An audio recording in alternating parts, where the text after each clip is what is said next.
ଯୁବଶକ୍ତି ହେଉଛନ୍ତି ଯେକୌଣସି ରାଷ୍ଟ୍ର ଶକ୍ତି ଏବଂ ଯୁବଶକ୍ତିର ସମାଜ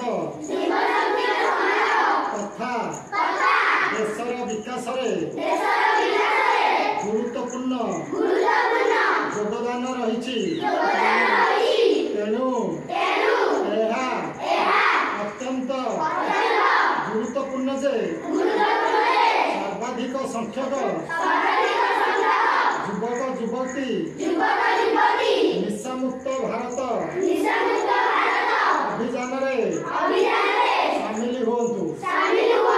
ଦେଶର ଏହି ଆହ୍ୱାନକୁ ସ୍ୱୀକାର କରି ଆଜି ଆମେ ନିଶାମୁକ୍ତ ଭାରତ ଅଭିଯାନ ଅଧୀନରେ ଏକଜୁଟ ହୋଇ ସଂକଳ୍ପ ନେଉଛୁ ଯେ କେବଳ ସମ୍ପ୍ରଦାୟ ପରିବାର ବନ୍ଧୁବାନ୍ଧବ ନୁହେଁ ବରଂ ଆମେ ମଧ୍ୟ ନିଶାମୁକ୍ତ ହେବୁ।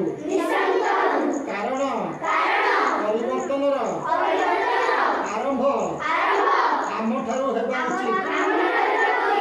ତେଣୁ ଆସନ୍ତୁ ଆମେ ସମସ୍ତେ ମିଶି ଆମ ଜିଲ୍ଲା ଖୋର୍ଦ୍ଧା ଓଡ଼ିଶା ରାଜ୍ୟକୁ ନିଶାମୁକ୍ତ କରିବା। ମୁଁ ପ୍ରତିଜ୍ଞା କରୁଛି